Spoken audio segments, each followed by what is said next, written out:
Backlash continues over Florida's new public school standards that require instructors to teach students that enslaved people develop skills which could be applied for their personal benefit.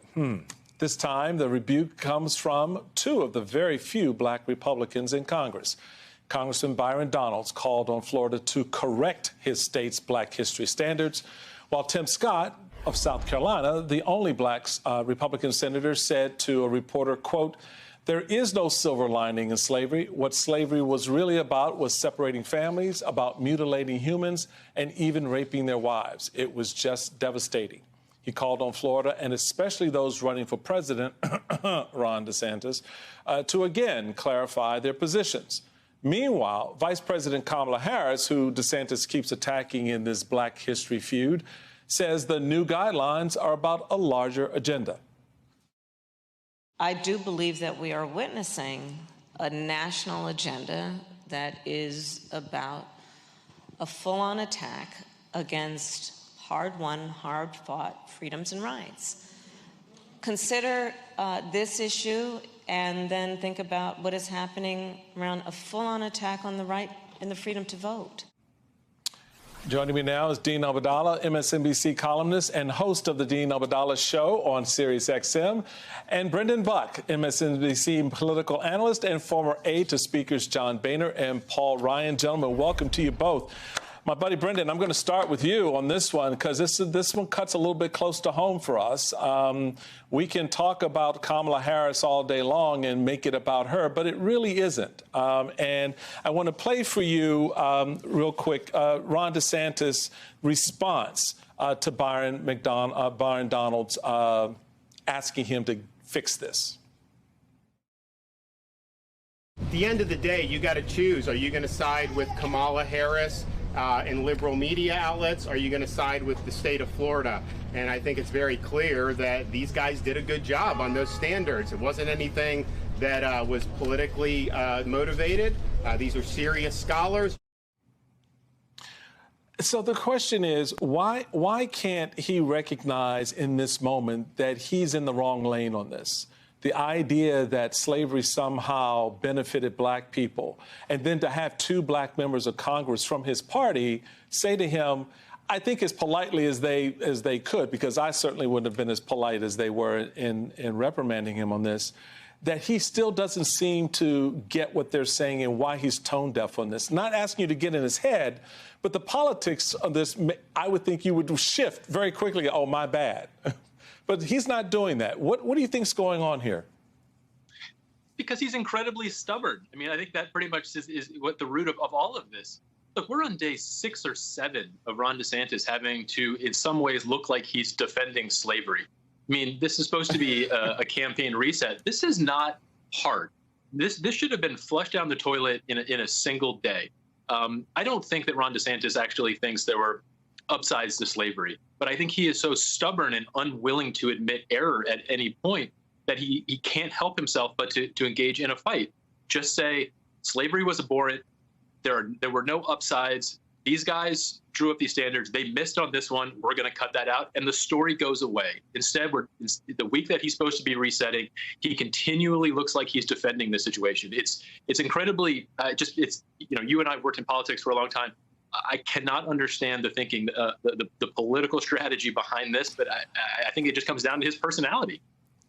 Dean, I mean, that's the point. I mean, I get the personality in politics. I mean, Brendan and I have dealt with some personalities in politics, particularly on the Republican side, and that's all good. I mean, you know how to manage that. But then what I find troubling is to sort of, switch this over and try to make it about Kamala Harris, the vice president, who I think rightly called it out.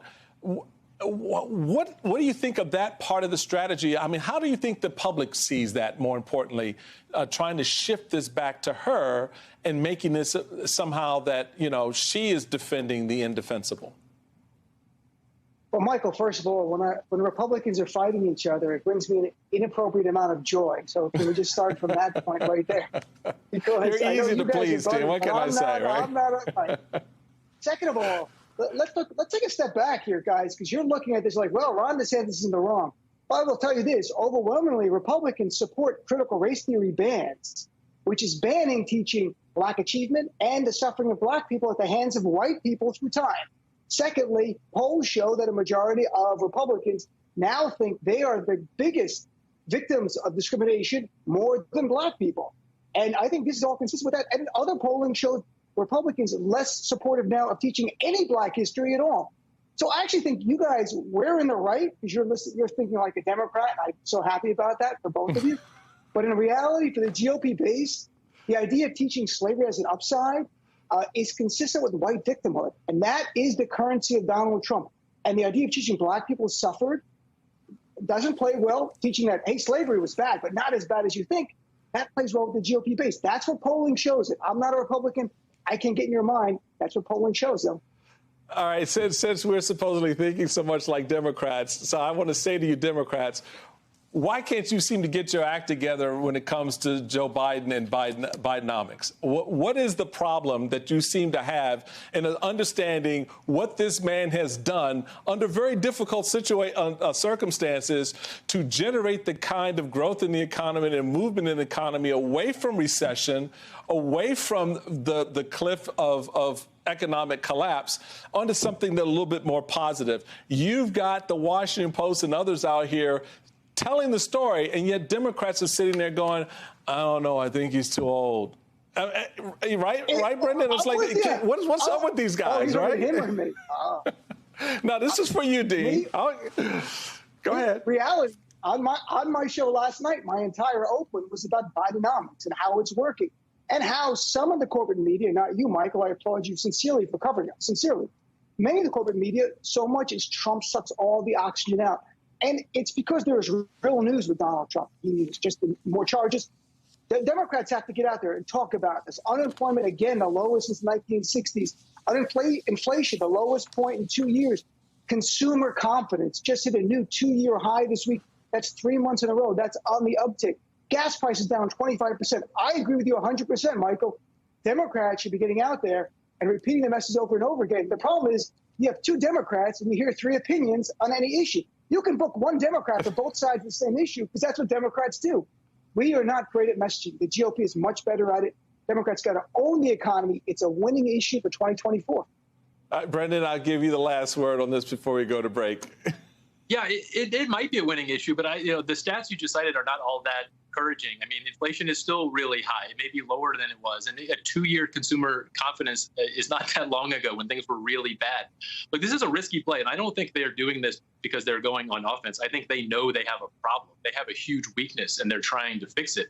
But they may have no choice but to try to lean into the economy because it's probably going to make or break this election. So I understand why they're trying to get ahead of it. But there is a pretty easy target for Republicans still to be going after in the economy when inflation is still really high. It's a little less bad than it was.